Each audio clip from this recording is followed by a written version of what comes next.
Questions को उसी flow में चलते हैं।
Good afternoon, everyone.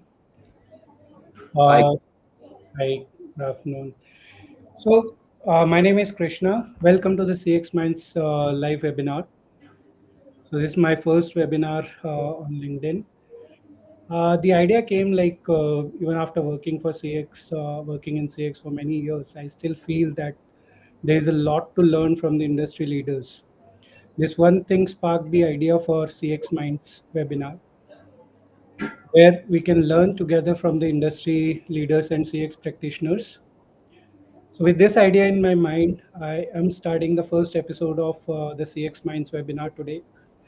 And to start this new journey, I could not think of anyone other than my mentor, someone who taught me about CX, and a good friend who I look forward to for any problems or situations I face in my life. Please welcome Mr. Manoj Sharma, a charming personality, Vice President of Customer Experience at Yes Madam. Manoj is an industry veteran with over 2 decades of excellence in customer experience, having worked with three successful technology startups, including Urban Company, Jabong, and India Bulls. Manoj has built his career with hard work, dedication, and resilience. An award winning CX professional who has built CS and CX from scratch to scale up. In today's session with Manoj, we will try to attempt to understand how he helped early stage tech startups build their CS and CX at scale. It is going to be a very insightful session with practical knowledge and playbook we all can use in our respective organizations. Manoj, welcome to the first session of CX Minds, and it is pleasure to have you with us. thank you so much, Krishna, and thank you very much for this glorious introduction. I'm honored. It's a great initiative, by the way. First of all, compliments to you, Krishna, for starting this initiative, and I would wish you a good luck for CX Minds, and I'm sure with CX Minds, a lot of people who are, I mean, aiming to become CX leaders or CX veterans in their organizations. This will help them a lot. So, I will give you a brief introduction about myself. I have been very fortunate, Krishna, to have worked with great companies which are in their respective domains. Be it my current organization, which is Yes Madam, where we are on a mission to become the best beauty at home service brand. And I gathered a lot of valuable experience working with companies like Petromin Corporation in Saudi Arabia, which is one of the biggest automobile brands in the region. And I should not miss talking about Urban Company, which is the first company to solve a very, very difficult problem of service at home space. And to be honest, all of these experiences have been very enriching, and I am proud to be associated with each one of them. In one of such experiences, I got an opportunity to work with you directly, and the way we built CX in Urban Company that still holds a lot of value within the organization. So thank you so much for being a part of that journey during that time. Those were the days, Manoj, and it was really an enriching experience working with you alongside building Urban Company in the beginning. The kind of processes, the kind of SOPs that we were building, it was amazing journey, and I learned a lot from you. It was, and that's why I said like my first entry to customer experience field was when I joined Urban Company and worked with you, where I learned a lot from you and understood the nuances of customer experience. So that was my first beginning of entering into this field. So thank you, Manoj, for introducing yourself and kind words about this initiative. So I want to know a bit about your journey, like how you happened to enter the CX industry. And I know I've worked with you in Urban Company. I've seen you the kind of experience that you brought in those early days as well, that helped shape the kind of experience that we see from Urban Company today. So can you just help us know about your journey a bit and why CX? Sure, Krishna. Good question. So, a lot of people they don't know about this. Let me reveal it. I actually started my journey selling holiday packages. It was the initial part of my career. And what I realized was that customers to whom I was selling these packages, they used to contact me directly rather than approaching the companies. And what fascinated me was understanding the why behind the customer behavior, which was not just about fixing issues but shaping experiences. It was actually very meaningful to know why are they directly contacting me and not approaching the companies or their support centers. And then I realized that I was able to exactly make them understand, solve their problems on time, and that kind of brought that feeling that, I am somebody who can become an advocate for the customers, or I am somebody who can stand for the customers and solve their problems. And the turning point came when I realized that, every business metric, whether it is retention, whether it is growth or NPS, eventually it connects back to how the customers feel. None of your metrics of retention or growth or NPS, they would be good or look good if the customer doesn't feel valued. And that was the moment, Krishna, when I realized that CX is my field, because it was never about the service, it was always about the strategy of CX. And CX lets you build organizations which are around the customer and not just to serve them. So serving is just 20%, but 80% is like building the organizations for the customers and their wants. So it was that switch which made me think and realize that, CX is my forte and I should get into customer experience. Rightly said, Manoj, and it's very true because whenever we see as CX as a field, Yeah, every time the only thing comes into mind that okay, I have an issue and I go to the brand or company, someone will fix it. But yeah. that's not the only experience that as a customer I would want to have. So this is, I think, you bring a very valid point that CX is not about just solving, but it's about generating those experiences that customers look forward to. True. So good to know that. So I think you have worked in Saudi Arabia as well, as you mentioned. Yeah. So what difference do you see in Indian when you have worked in customer experience in both the countries? What difference do you see between the two countries and the culture or the way companies take CX as a strategy or as a USP for their customers? Hmm. Valid question, and thank you for this research. I I was in Saudi Arabia for 3 years, and fortunate enough to also have spent some good time in Netherlands, Europe. And but that was a very it was a small stint of around 4 months. So the major part of my international experience was in Saudi Arabia. And I would like to mention that Saudi Arabia has a diverse pool of talent. On a daily basis, when you are in Saudi Arabia, you rub shoulders with people of different ethnicities and they basically come across as a major talent pool. So my Saudi experience taught me discipline and respect for the structure in an organization. The work culture there is very process oriented, where decisions are made and they flow top down, and compliance is highly valued because of the strict laws in Saudi Arabia.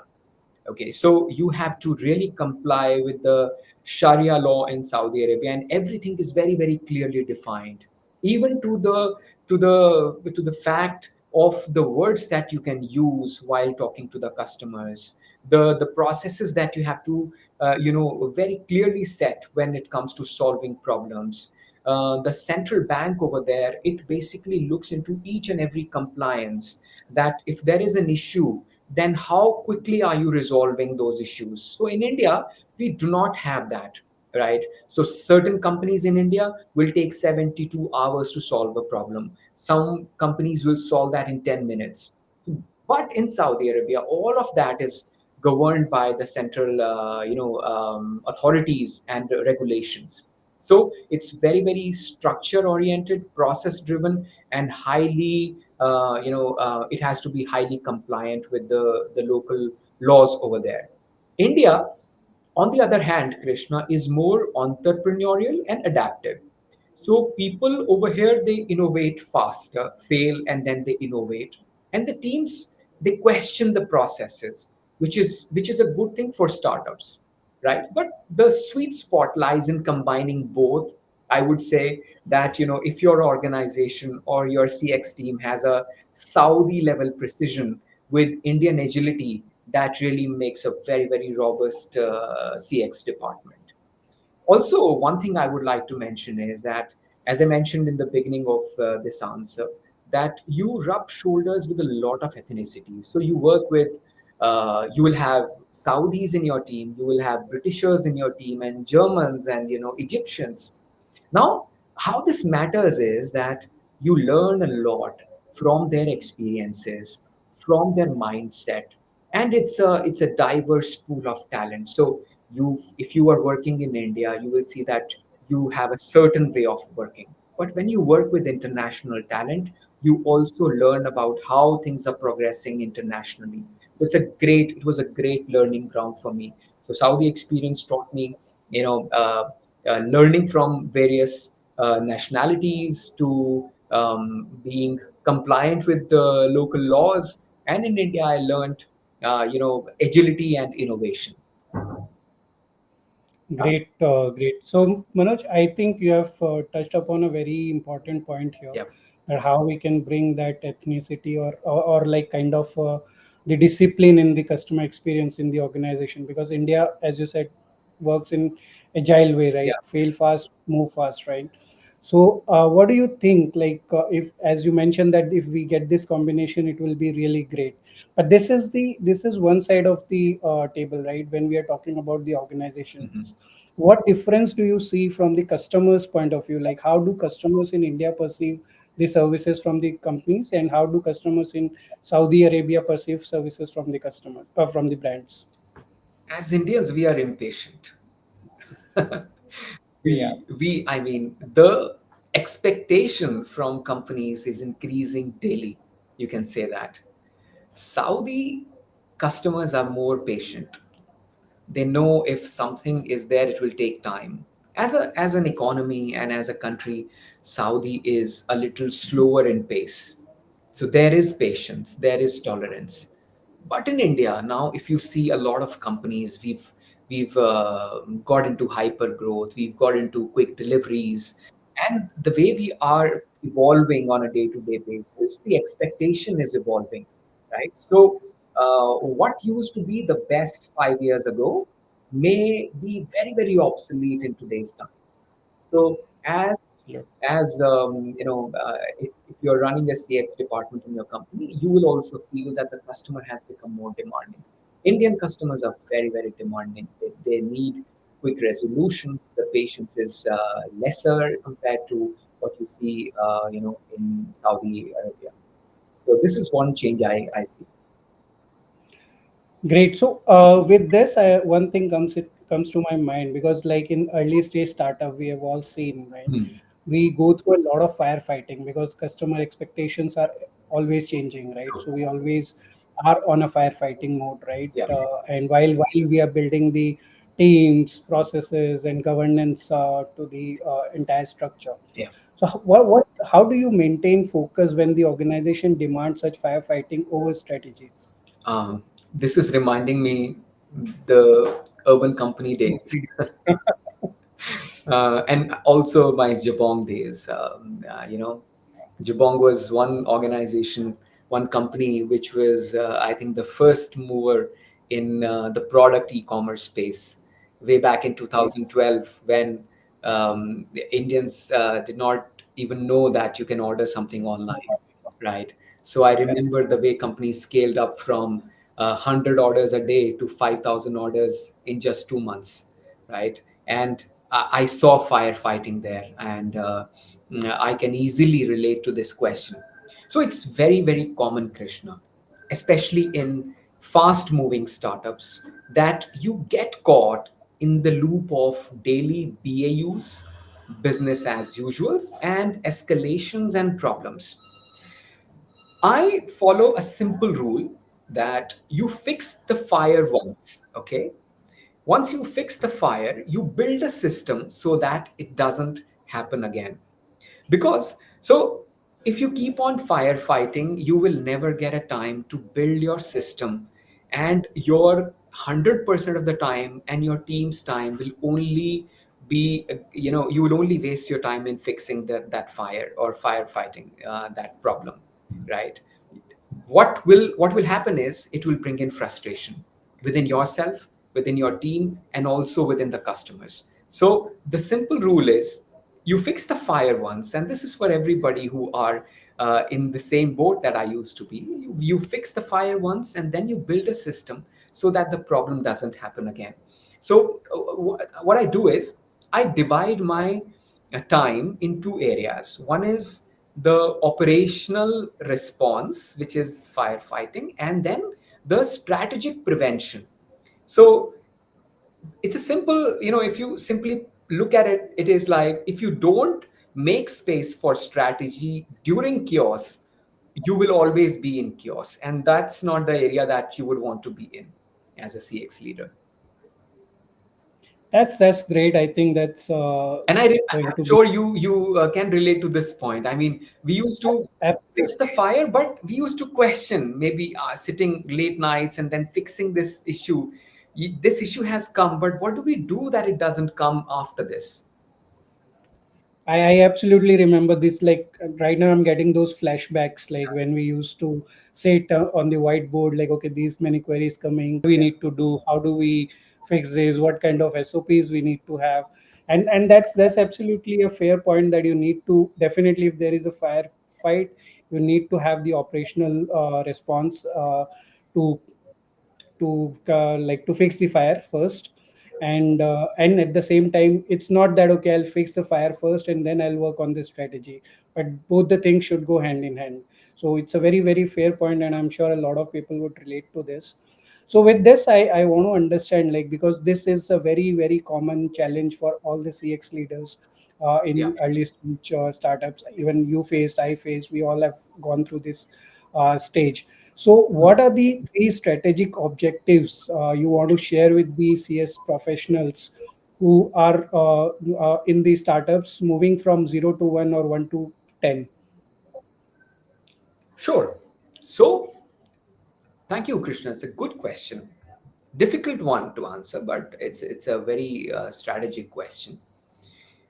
I look at this as when it is from 0 to 1, it is more about learning, understanding what the customer needs, and understanding your business market. So, very, very important it is to build feedback loops. Every interaction that your team is having, from any touch point it may be, not just the calls that you're getting or the chats that your team is attending, every interaction at every level. So let's suppose you are into a product e-commerce company, a business, right? That experience of that product delivery also is a touch point. So every interaction, it should feed insights into your product and operations. It just cannot be like you are solving for daily issues and you are getting a lot of insights in your daily interaction, but that is not flowing into the product and operations. Then that is a very, very poor state. So building feedback loops is the most critical. Every input should feed into the product for improvement, into operations for improvement, so that the processes are streamlined on the basis of customer feedback. Then is creation of clarity within the organization, basically to define what a good experience looks like, right? So as a CX head, you should know what a great experience would look like, and then you strategize on achieving that great experience by kind of eliminating friction. It may be eliminating friction, it may be just smoothing the processes so that there are minimum clicks, minimum customer effort. And then the third point is around building trust, wherein your response time matters, your empathy matters more than the scale. So this is from 0 to 1. But when it is from, say, 1 to 10, then the scale should happen without the dilution of quality. Now, how would you do that? When you are scaling, I have seen a lot of companies, when they scale, their quality breaks. There is a dilution in the service delivery and service quality. How can you avoid that? You can avoid that by standardizing the training and experience at every touch point, using automation for consistency and not for cost cutting. Generally, we see a lot of startups, they tend to start cutting cost at a very, very initial stage. What happens is they devoid themselves of understanding what the customer is feeling, right? And then that creates a massive problem which the company is unaware of. So using automation for consistency, but ensuring that it is not for cost cutting. And then moving from anecdotal feedback to driven NPS and VOC programs. So this, I would say, are the strategies which CX heads or people working in customer experiences should use from when they're scaling from 1 to 10. I hope that answers, Krishna. Absolutely, and I connect with your points. Definitely, like building feedback loops, creation of clarity, and then maintaining the quality when you scale from 1 to 10. That's the point. Most of the companies feel very like when they break their CX gets break, right? Yeah. So when they try to move from 0 to 1 to 10. So this reminds me of another point, like when you're mentioning building feedback loop, right? Yeah. So how do you ensure, because when you're building a company at this early stage, you have lots of priorities. Your product team will be working on a lot of things at the same time. Hmm. And when being in CX, you gather the feedback from the customers and you pass on to the product team that these are the three top things we need to work on to Yeah. improve the experience. But I've seen this firsthand myself, because a lot of time these priorities that we from CX side set goes in the pipeline and creates a backlog for the product team. How do you turn these VOCs into product priorities, so that the kind of experience that you want to deliver, you can get that done on top priority from the product side? Sure, you've touched upon a very, very critical companies. They You will see founders talking about customer experience. You will hear founders talking and saying that customer experience is the most important function in the company. You will hear CTOs saying that we are building for customer experience or for customers.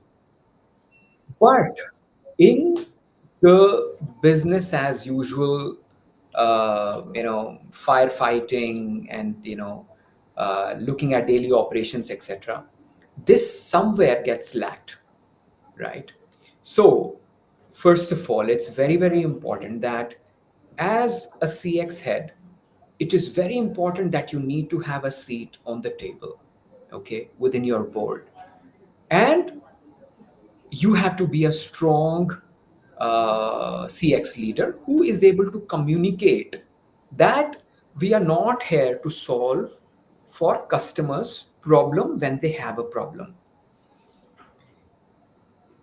Teams, especially the product teams and operations and other functions which have a direct impact on customer experience, need to understand that all priorities in product and tech, they have to be aligned with what our customers want. You can build a great product, a great looking UI and UX. It is not important for the customer. It may bring in business, but what will really bring business is the repeat and retention, which will come from the real moment of truth when that service happens or that delivery happens or a product is received by the customer. So all the fancy jargons and marketing and advertisement, etc., It plays a role, but not as important as solving for the customer's problem and solving for the moment of truth. So very important is to run a very robust VOC program. Now, in early stage startups, you can keep on solving for customer issues, but if you don't run a VOC program in the organization, then those issues, they will keep on coming without anyone's attention to solve those. Now the best way to look at these is that there is, you look at the volumes, how what percentage of users are saying a particular thing, right? And most important is to tie them up with the department. Let's suppose the major issue that you get is that customers, they do not receive an OTP and they're calling you to get an OTP. Now CX role is to solve the problem that, hey, dear customer, here is your OTP, or dear customer, here is your product, or dear customer, your product will reach to you at this time. But is it not important for the product team to solve this preemptively, right? Why is the customer even approaching? What is the percentage of OTP failures that are happening? Or the operations team or logistics team looking into how many customers, how many orders are not getting delivered on time, or how many services are not happening on time. So very important to basically call it out in the open, in a weekly VOC program, that, hey, look at this data. This data says so many customers are suffering because of these issues. So you need to run a very, very systematic, robust VOC program in the organization, not just solve for customer issues. Otherwise, the business will never see an improvement. It will only keep on solving the issues that you are getting, right? So I feel that the founder of the organization should not call this meeting. It is the head of CX which should push that this meeting is an important one to attend, and tag all the issues with the departments, that, hey, you are responsible for this particular issue, and then say that we need to reduce it from an X number or an X percentage to a Y percentage within a certain timeline. That's amazing, Manoj. It's like you have said very nicely about the entire VOC program that an organization should have. Yeah. And it's a great way of saying this, like prevention is better than cure, right? So you should not be in a position that you are solving the customer issues after it occurs, but try to fix it before it occurs, right? And I know, like when in the early stage, a lot of things would go in haywire, and you might be okay, few couple of issues are there, that's fine, but we have to solve on the major issues which might impact the customer's overall experience. So Yeah. with that, like I want to understand one more point which comes from the same question, Yeah. that a lot of companies try to automate, right? Hmm. A lot of things, like we are seeing chatbots coming in picture, and a lot of automations companies try to do. Yeah. uh, what should be the stage when a company should automate versus stay manual? Because when you stay manual, you try to learn a lot of things from the customers' feedback and everything. When you True. automate, you miss out on a lot of things, that what's going on. So, what should be the right approach or the stage where a company should automate instead of staying manual? Great question you've touched upon, Krishna. And you're absolutely right in saying that when things, systems or processes are automated, then it's like out of sight, out of mind issue. Okay. And it, I think, very aptly corresponds to this. You don't see the issue and it becomes unimportant. I feel that I would like to give a numeric rule to this. You should automate only after you see that you have 100 identical tickets, or when you are able to set a very, very defined process for 80% of your issues.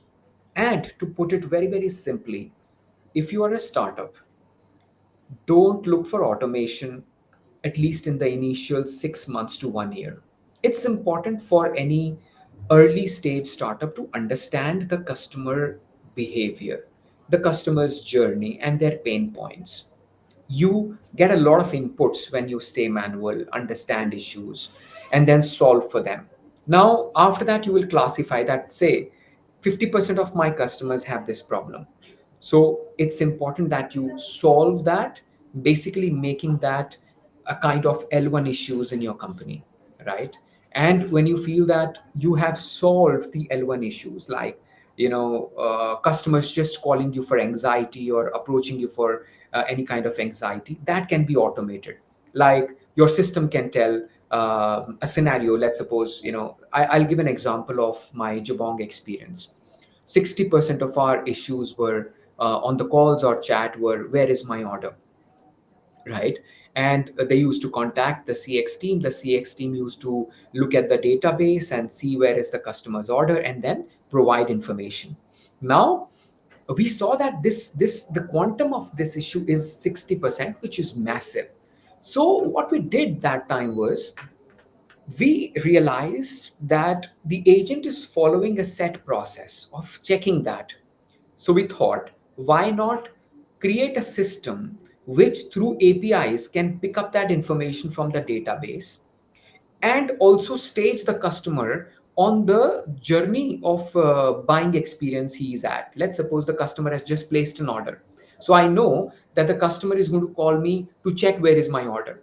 As soon as the customer calls, you tell him, if you're calling for your order which is related to a Wrangler denim, size 30, color is blue, then we would like to mention that your order will reach at your doorstep on this particular date. It has reached a certain hub, and this is where I mean, whatever information the agent was supposed to tell, that is being told by the IVR.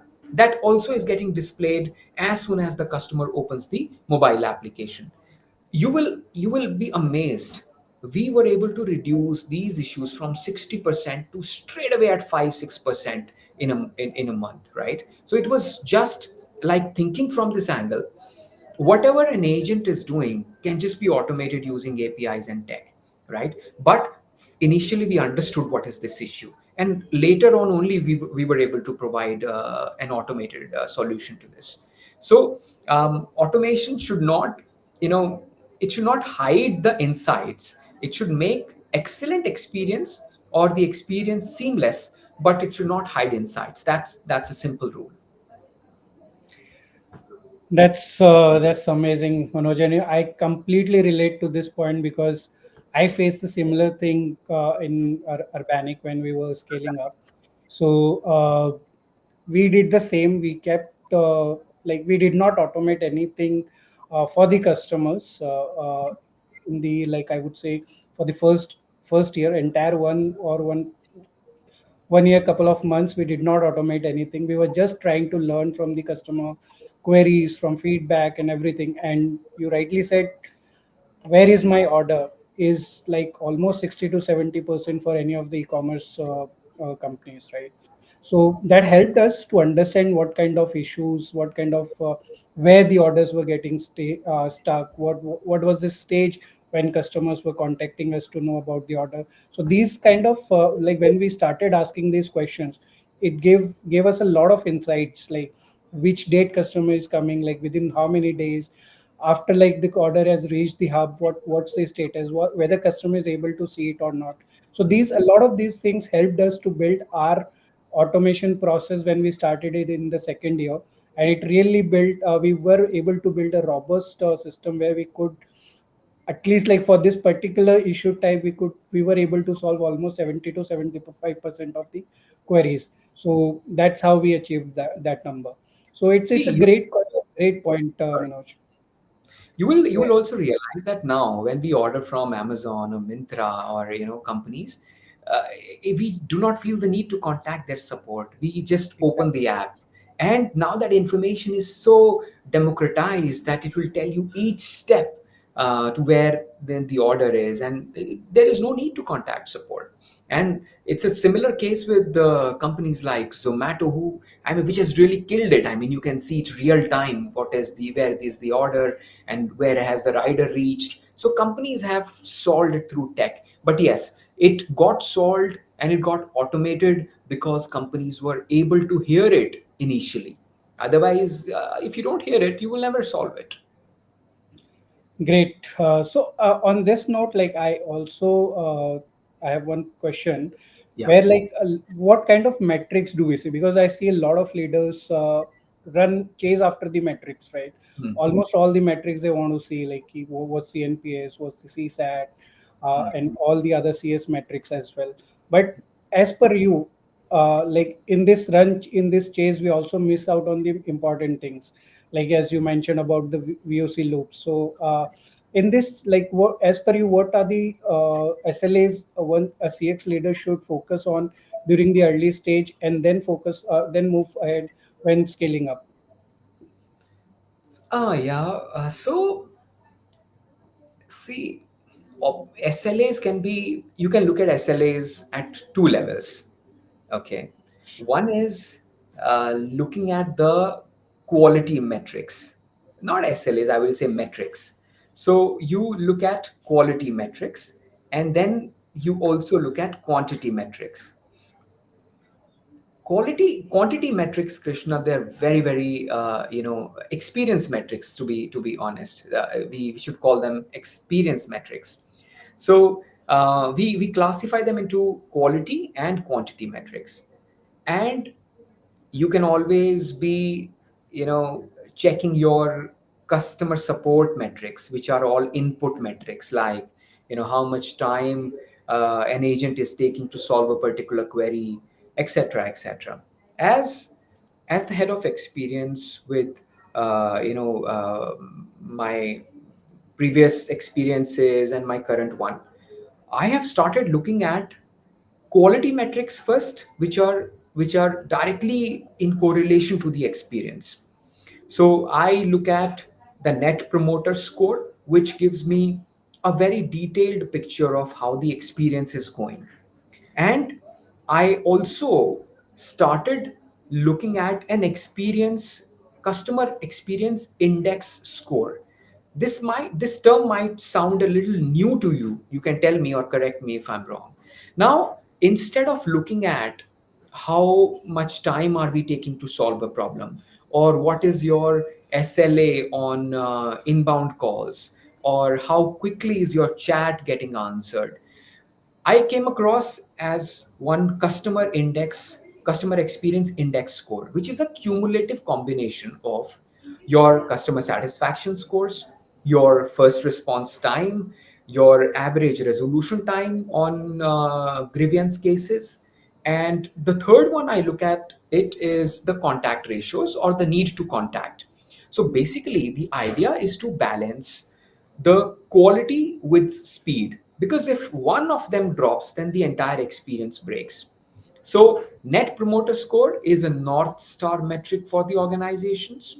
For a CX head, it is the customer experience index score, and as I mentioned, combination and a weighted score for multiple metrics which you look in the organization when you look at the support part, to be precise. So your, how many calls are getting answered, to your abandoned percentage, to your first call resolution. So it has multiple fields that basically adds up to create one customer experience index score. So these are the metrics that I generally look at.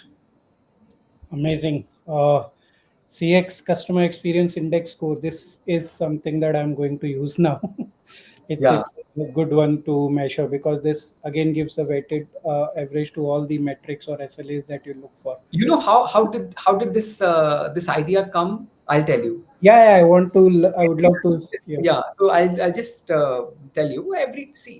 Whenever you sit in meetings or you review discussions, the question always is, and it is always a feeling like that our customer experience team is not delivering the way we want it to deliver.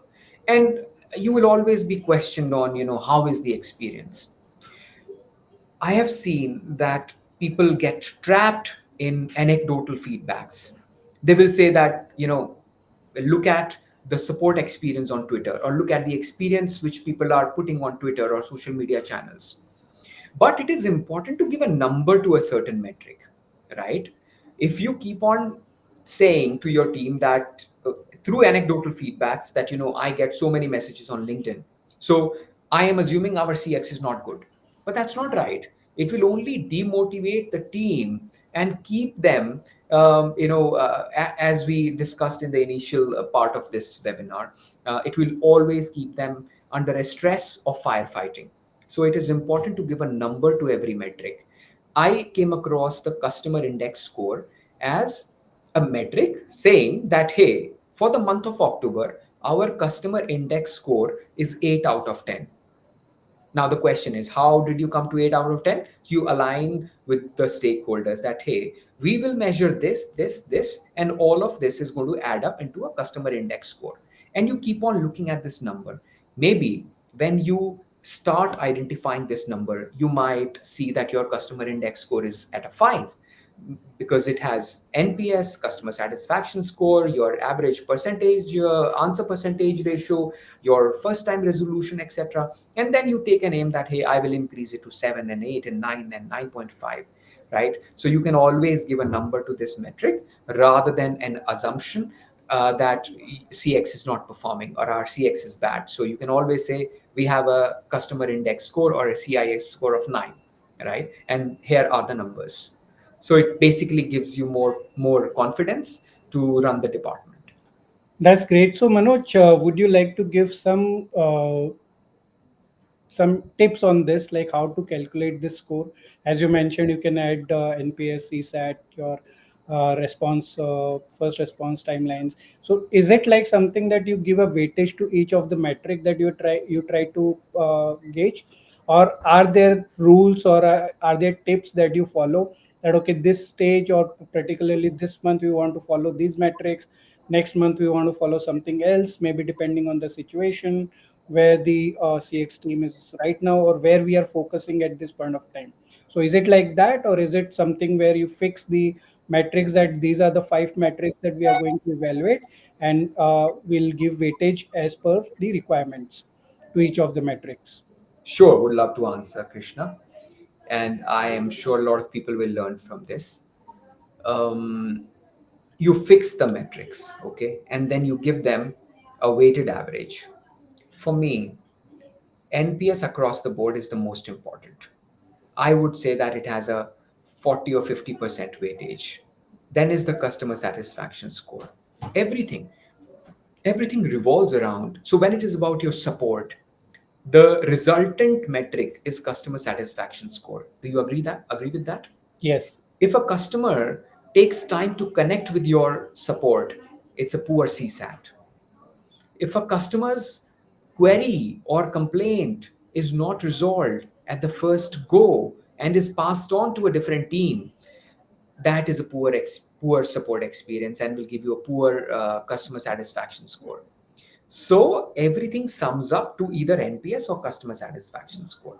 So you give a high weightage to NPS and your customer satisfaction score, and then you give mild weightages to your abandon rate or first time resolution. So 80% of your issues should get resolved in the first time, right? So you basically fix 5 or 6 output metric, combination of input and output metric, and then you say that, hey, these are the 5 6 metrics which will add up with a certain weightage to give me a CIS score. I've got a full calculation of that, but it will not be wise to basically talk about that in this forum. Yeah, yeah. But you can always think about it from how your company operates or how your CS operates. Just to give you an idea, just create those important metrics, give them the weightage, and then let them add up to form a customer index. Great. Thank you, Manoj. And I'm sure I'll try to fix this for wherever I need to use it. And if I need to know more about this, how to calculate, I'll definitely reach out to you. Yeah, I'm a WhatsApp away. So with this, one more thing comes to my mind is, like, when we talk about strategy, when we talk about how to move, how to scale from 0 to 1, 1 to 10, and which metrics we need to focus on, how do we calculate those? To build all these things, we definitely need a team, right? Hmm. So what do you think, like, when you hire for the initial few people, like 10 to 15 or 20 people in your CX team, Yeah. while building and scaling, what kind of profile mix and skill sets you see and should matter to someone who is hiring for or building their team in CX? Yeah, very nice. Good question, Krishna. See, and this is purely on the basis of my historical experiences. Um, I think the first set of team members, when anybody is building a CX department in an early stage startup, or for that matter, the first few team members in CX, I would say that 50% of them, they should be people with great empathy skills and they should be excellent communicators, right? People who are able to communicate effectively, have great empathy skills with the customer, and at the same time are able to communicate back to the managers and tell the problems that the customers face. So 50% of my team would be the guys with great empathy and communication skills. I would hire, so let's suppose I'm hiring 10 people. Five of them are going to be the first skill set that I just mentioned. I would hire two people who will be process oriented, and they are going to be sharp minded folks who can question the process, and at the same time have an ability to create a detailed process around the things. Two people I would love to hire who would have a tech and a product bent of mind or curiosity. Okay, somebody who's like a first principle thinker. Why did this issue come? Can we solve it through product? Can we solve it through tech? And one guy has to be somebody with great mindset or skill to analyze problem, somebody who has the analyst mindset, look at problems from a data point of view. Because these 10 individuals who are going to join you, they will lay the foundation, culture of empathy, solving first principles, and also set up that culture of what do you call that, standing for the customer. So very important. And they will become future leaders in your function. Somebody will grow up to a manager, somebody will grow up to maybe a product lead within your function, somebody maybe a good people manager, and will be able to lead a big team. So I think you should have a mix of all of these qualities, rather than just saying that I will have people with great empathy skills. Then you will struggle at other stages. Absolutely, and I think that's a great mix with the right kind of profiles and skill set. So what I take is like you have divided it into four parts. 50% you are contributing to empathy and good communication, 20% to people who are process oriented, and Yeah. 20% to people who are product led thinking, and 10% for analytics. I think it's a great mix, and all these people you need in your team while scaling up. So thank you for that. Thank you for that, Manoj. One So one thing one thing I yeah, would like to add, Krishna, and you noted it very well, and you captured this essence very well. See, the initial team, I think you should not be over pushy, or you should not be pushy about the experience of those people. It is always about hiring for attitude initially over experience. Because uh, you know you will you will make things, you will break things.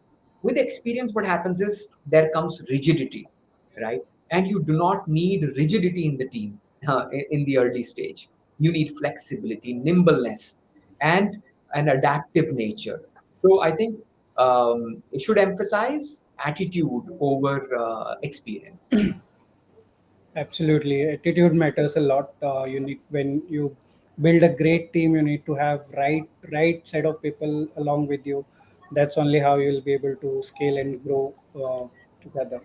Yeah. So with this, like I also want to understand one very crucial thing, and I think this most of the people in CX the CX leaders would want to understand and know how you were able to do it. So basically, we you have worked closely with CEOs, right? C suits, right?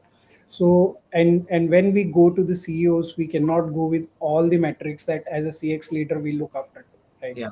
We look at a lot of things, right? A lot of small things as well. But what do you think that for a CEO, what kind of a dashboard it should be? It should look like where you can have three or four metrics that justify the headcount that you need or the tech spend that you need for your team. Yeah, it's very difficult to very difficult to always convince your founders and CEOs on the headcount, right? It is always about keeping a minimum headcount, right? And you will always be questioned about why do we need so many people, right? But it's important for everybody to understand that you can keep a low head count, but that should not come from the price that the customer pays by getting a poor experience. So, for the CEO, and three metrics that I look at to justify headcount or tech spend, I look at the need to contact per $100, right? By this I mean, so you would have heard a term called contact ratio, right? So if there are 100 customers taking your service, how many of them they feel the need to contact your company? And it can be in any ways and means. They might just call you, they might chat with you, or they might just reach to your help center and ask for help. So I in every meeting of mine, I talk about the need to contact per 100 orders. And I have seen in early stage startups where this contact ratio used to be 80%. Like, so if there are 100 orders and 80 customers, if they are feeling that there is a help that they need, right? Which is very, very bad for any organization, which means your tech and product is not providing effective communication. Your keeping the customer informed is one area where the company should be very proactive. Like we discussed about one problem where is my order, right? So if the customer doesn't know where is the order, they will always contact. So you solve this by preempting that what can the customers call you for, and then solving that on the product or app or on your IVR or on your chatbot. So three metrics that I talk about is what is the need to contact per 100 orders, and that clearly tells me why do I need to have so many people, right? So initially you set up a team on the basis of the volumes that you get, but then you start working on reducing them. It is not the other way around, that you reduce them and then you fix problems. That creates a bad experience. Okay, so my bias always has, whatever we are getting, let's first answer those, and then we will work towards solving the problems so that we do not have to keep such a big team. The team has to be leaner, and it should not grow linearly with the scale of your business. The second thing that I talk about is NPS, or the customer satisfaction, or the CIS trends, which tells about the health of experience. And then is the cost per resolution that we are spending. So let's suppose if you are doing 1,000 orders in a month, what is the cost per resolution that you are spending?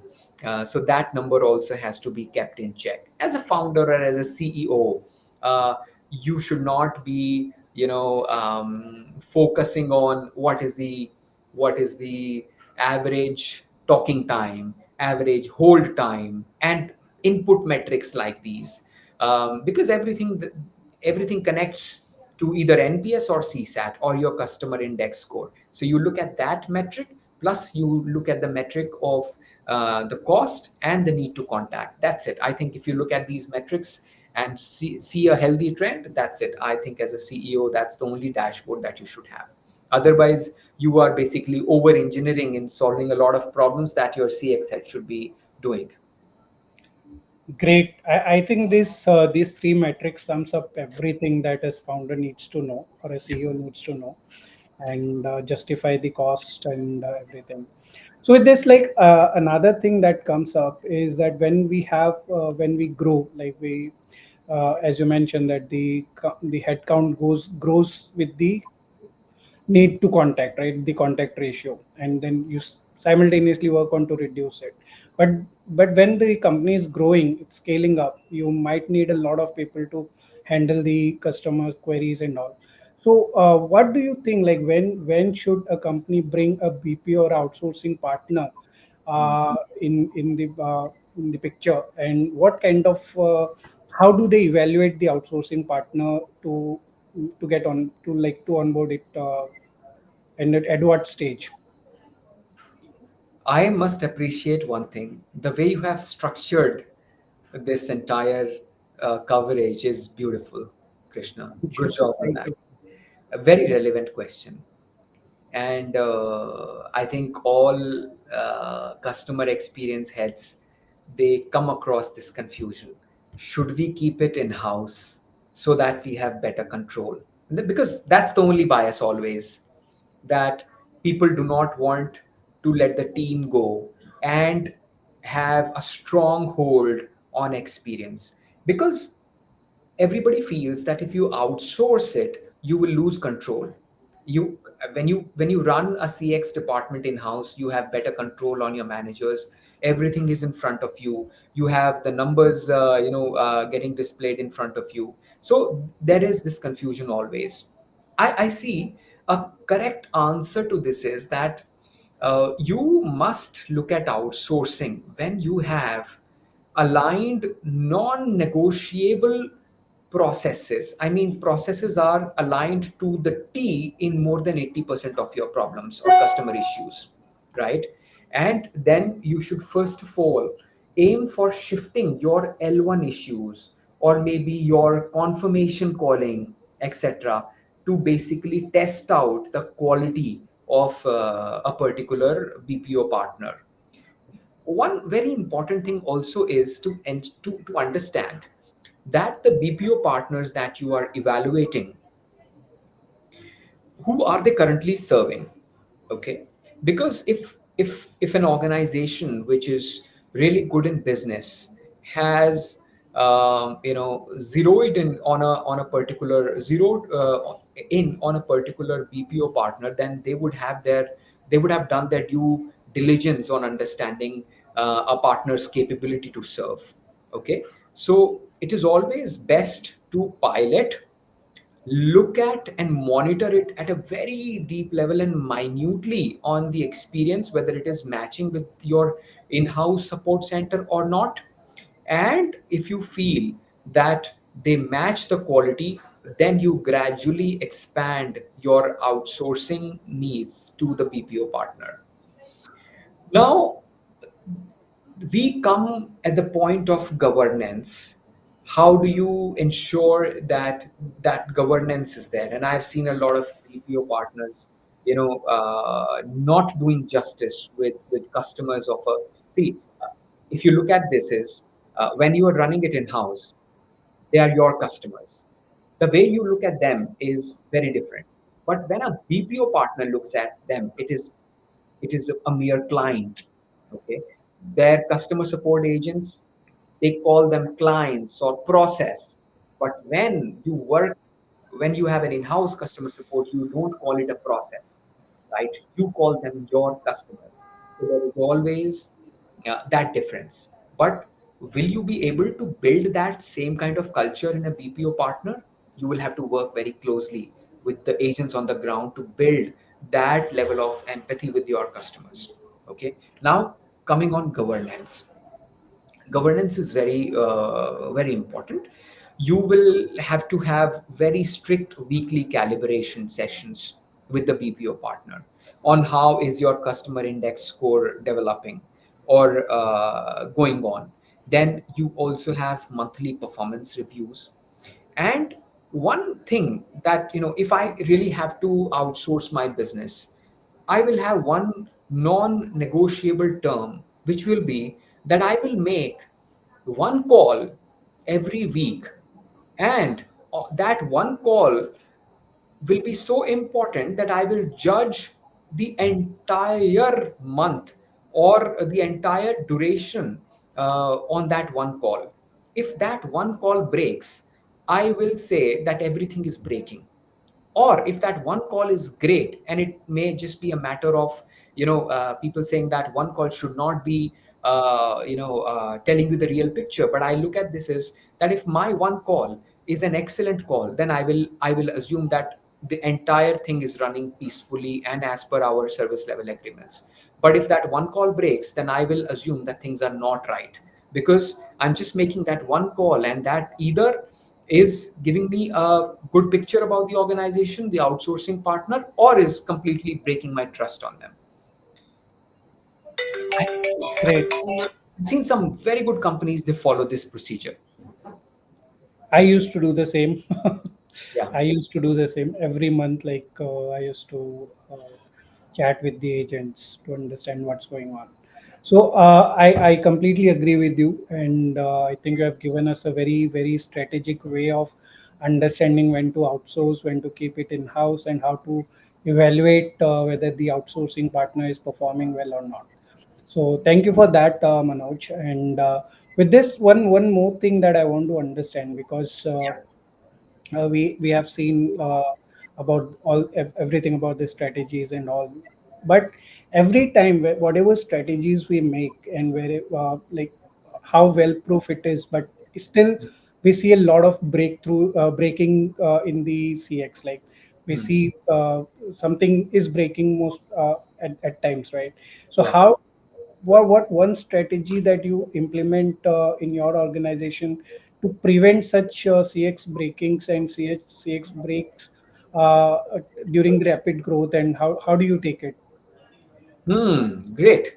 Krishna, I think what breaks in maximum times is the ability or your capability of support to deliver with the increase of business, right? I mean, the business is scaling, but you did not get a proper time or a heads up to ensure your team's preparedness to handle that. You agree with that? Agree. Yeah. So Totally it agree. is, first of all, is the capability building. That has to be done weeks or months in advance, because it cannot be done immediately. You will have to hire good people, you will have to put them on training, you will have to test them and then retrain them, so it's a long exercise. Okay, so the first thing is, how well are you prepared, and in how advanced are you in that preparation? That has to, there can be one bad example or a one bad experience of a bad preparedness, but there cannot be a second chance. So it is preparing for peaks, preparing for sprints in advance, very very important.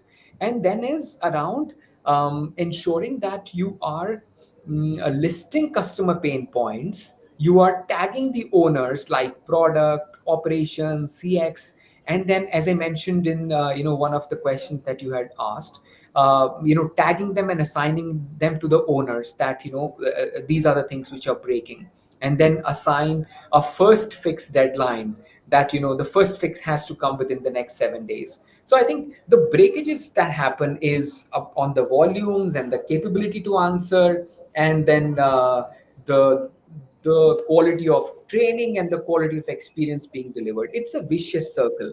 you know when you are not able to handle volumes, you will break experience.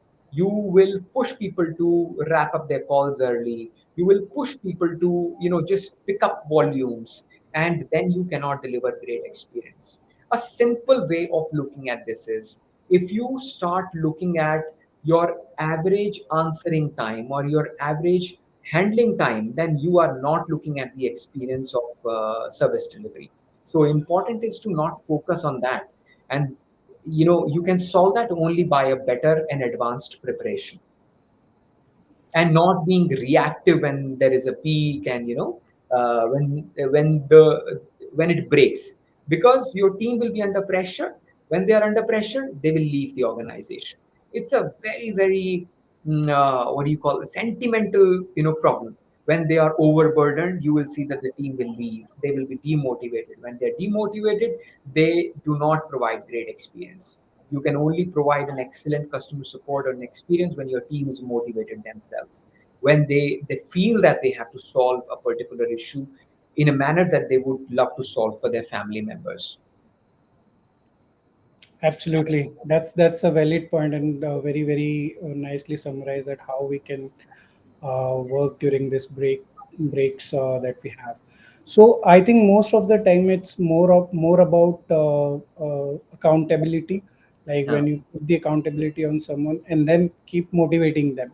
So that's how it helped me during these such times. Like I used to make people accountable and Mm. responsible towards the issues, and then keep them motivating all the time to tell them that okay, this is a phase that we are going through, it will be over in some time. So I think that's a great point. So Manoj, I think we have touched upon a lot of points which is going to help us a lot. I've learned a lot today.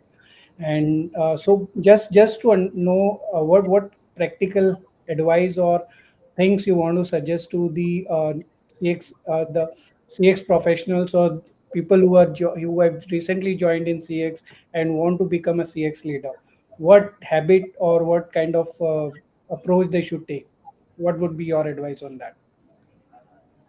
Oh, yeah, good question, Krishna. And um, at you know at this stage, even today, if you look at my calendar, I have um, I have specially dedicated 1 hour to listen to calls every day along with my team members. This gives me a direct connection with the experience that the customers are facing. It is not to see how your support center is working, it is to question, why did this call come? A simple principle that I follow is, the need to contact is the start of a poor experience. Okay? If as a consumer it has come in your mind that you need to contact a company, that means somewhere it is a poor experience. Do you agree with that? Agree, absolutely. Yeah. So I listen to 5 calls every day with my team, not to blame or question them on how was this handled, but to understand, why did this customer call? And then say that this customer called because, in my current use case, that maybe our service partner did not reach a customer's place. Now the question is, why did the service partner reach a customer's doorstep? Was there a delay? Why did the partner deny going, or did the partner say that I don't have the products to deliver this service? And then we tag it with the department, that hey, these customers are impacted because our partners did not go, and then we fix the problems. So my advice is that wherever you are, at any stage you are, make it a habit that for the first 6 months you will listen to 5 customer issues with your team daily. And then you review 10 random tickets every week, not to understand the errors, but to understand the patterns of those tickets. And every time ask, why did this happen? Right? Because then it will start giving a kind of, a face to a problem. Right? Otherwise they will remain tickets, they will remain calls, they will remain chats, they will never be human issues. You have to look at issues with a human face. So if there is a woman calling, you need to see your mother or your sister in that woman. Then you will solve it to the way you would want to solve it for them. Wow, that's a great advice, Manoj, and I think that's very, very fair point. Important for new CX professionals to understand, to get deep into the problems, to know what to solve, what to work on. It's very important to listen to the customer conversations every single day. I missed one more point. Yes, Very, very insightful that is. So CX is not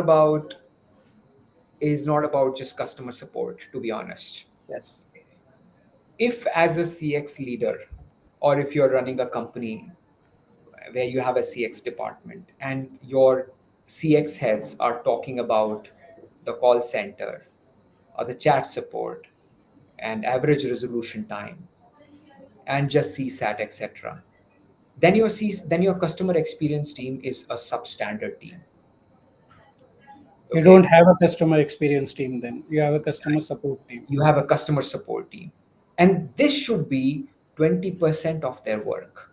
Yes, 80% of the work should be a contribution and alignment with your business goals.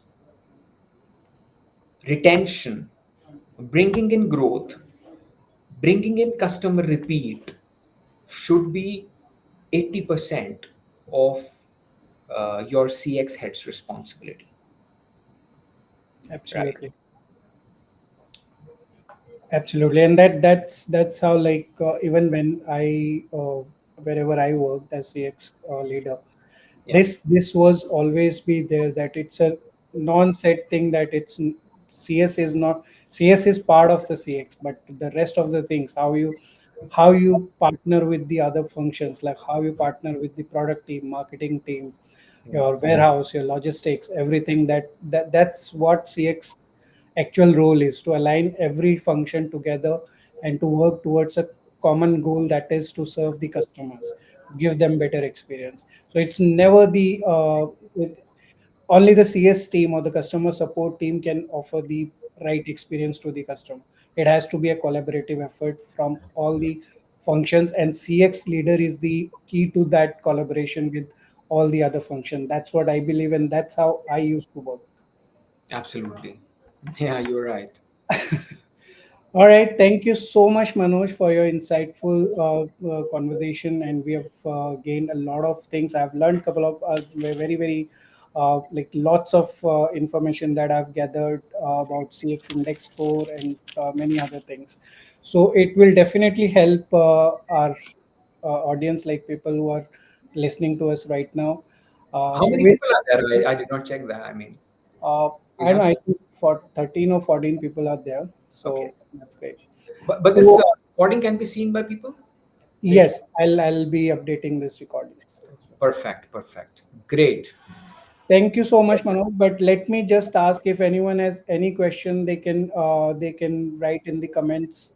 Yeah, sure. It's a great session, by the way, Krishna. I Thank really admire the way you structured it. It's excellent.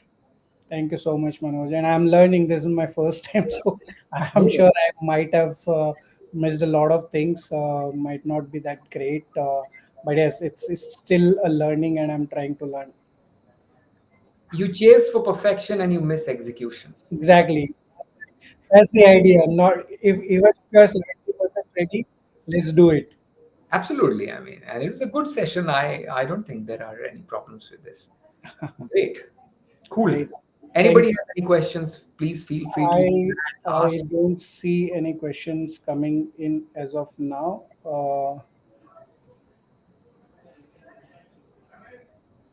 No, I don't think any questions coming up. And sorry, but if someone is trying to ask questions as well, uh, this is the new system. This first time I'm doing on this system, so I have no idea if I'm missing out on questions as well. I'm just checking my LinkedIn if there are questions. Okay, I think okay. I haven't got any question, but yes, I can see the chat now. There are no questions as such. But even if someone is trying to ask any questions and I'm missing out, which I'm looking at the this thing, LinkedIn. But in case we are not able to answer or we are not able to see your questions, you can put your questions on my post itself, and I'll definitely try to get the answers from Manoj. I'll reach out to him again and try to answer your questions. Yeah, anytime, Right. man. Anytime. Thank you so much, Manoj, for your time taking out for Friday afternoon busy schedule. Pleasure. But it's really it was very insightful, getting lots of information from you, and Thank I'm you. sure people who are watching us must have received a lot of great information and things that they can implement in their organization. Cool, and please feel free to always connect on LinkedIn. Uh, Connect, answer. I mean, we need to create this community, and it has to be a strong community of CX like-minded people. And I'm always there to help, even though I am also learning. Things we learn on a daily basis. You learn from your founders, you learn from your subordinates, you learn from your team members, you learn from customers. The most important, right? Absolutely. So learning is never ending, and never hesitate to approach us. So it basically only makes us wiser. Thank you, Manoj. Thanks for your time. Have a great day ahead. It Thank was you. my pleasure, Krishna. Same here. My We pleasure. will do more sessions in future. Yes, absolutely. This is the start. Let's see how far we can go with CX Minds. And my idea is this only, that I try to bring CX leaders, the thought leaders in the industry, and they are able to share their experiences, Mm. the best practices that they follow, so that everyone else, including me, can learn a lot. There is no age or no boundaries to learn things. So that's what I believe, and that's the idea of creating the CX Minds. Done. Cool. Thank you, Manoj. Thanks for your time. Have a Thank great you. day. Bye. Yeah. Thank you. Bye. Bye, everybody. Thank you so much for Thank you being so much. very Thank you, patient. everyone. Thank you, everyone, for joining, taking out your time. Have a great day. Thank And you. thank you for your comments. Sumit Singh, Kumar Gautam, um, Sayantini Majumdar, thank you so much. Girish Mishra, thank you. Pavitra, Pavitra. Pavitra, my dear, dear friend. Thank you so much. I love you. Girish Mishra, thank you very much. Ekta Kumari, thank you very much. And there is a LinkedIn user saying very insightful session. Thank you so much for all of your comments. Ayushi, thank you so much. Thank you for your words. It's a great honor. And please be in touch. Thank you so much. Bye. Thank you, everyone. Bye. Okay. Oh, there is one question. Okay, let me see. How do cultural, economic, and regulatory differences shape customer experience in various countries? And what are some notable examples of how CX expectations and practices vary across international markets? So, Manoj, I think you should take this up, being worked in multicultural, multinational teams. Sure. I would love to answer, Ms. Majumdar. Even though we touched upon Yes, this question, this was, I think, the second question that yes, Krishna checked on with me. So I've worked with Indians for majority of my in the majority of my work experience. I worked with um, Saudi nationals. I worked with Emiratis. I worked with Europeans, and there is definitely a stark difference. The difference is, see, everybody wants a high level of satisfaction to the problems, high level of resolution to the problems, and to define resolution, they need it with speed and effectiveness. The only difference I've seen is in patience. As Indians, we have become habitual of getting everything immediately right now. This difference I saw in countries like Europe and Saudi, where people were more tolerant, and there was patience. Uh, you know, if we expect an issue to be resolved immediately in the next 2 hours, that used to be like 24 hours, 36 hours in Saudi. So there is a cultural difference that is just because of a cultural mindset over there. There are days when businesses are completely shut, like on a Friday in a Saudi Arabia region. Businesses will be completely shut, and the people will have no complaints. Okay, we cannot afford to have that in India, right? Similarly, in European countries, Sundays, Saturdays, businesses are completely shut. The customer service teams, they don't even operate, right? But people, they know that, they're used to it, and they have that patience. But it is very different from what we have in India. So just reading your question once again, what are some notable examples of how CX expectations and practices vary across international markets? So I think I've answered this. And just that, when you work with people from international backgrounds and ethnicities, you learn best practices from them. And some of them will get implemented in your home region, some of them will not get implemented. So but you learn, I mean, you learn best practices. That makes you a good CX leader and an industry veteran. That's it. I'm not And sure if I've and to answered. add to that, even like when I have worked in India, I have handled customers from Middle East and South Yep, America. There's the you rightly said, Manoj. There is a very different cultural aspect to this, because in India, our customers are very great, should be very grateful to the companies that we are available 24/7, right? true, Middle East, even in South America, when there is it's regulatory, like you, if you are not working, you are not working, and customers do understand that, and they will not reach out to, they will have that kind of a patience that they'll reach out to you when you start working. So in South America, they'll have lots of leaves, lots of like festive season, so the entire operation shuts during those days. 9 days in Saudi Arabia, it's fully shut. Yeah, 9 days, imagine, during I've Ramadan. seen that when I was working in Middle East. I've seen that happening. So Yeah, that's how the entire culture is, because it's not just the businesses, even the customers understand those things, right? And they know that for these many days they'll not get any support. They'll have that kind of patience. But yeah, in India, it's completely different, and that's why the customers should be thankful that they're getting 24/7 from all the organizations. There's true. nothing except the banks, I would say. But most of the e-commerce brands or these new age startups, they operate like they have support 24/7. True. So that's the difference. I hope, Shantani, you got your answer. And if anything else follow up, you can ask us. If there are no more questions, we are good to wrap this session up. Cool. All right. Thank you. Thank you, Manoj. And thank you, everyone who have joined, listened to us for more than 1 hour, almost 1.5 hours. So thanks, Manoj. Thank Thank you you. for once again. And everyone else, have a great day ahead. I'll just sign off now. Thank you. Okay, bye. Take care. Bye.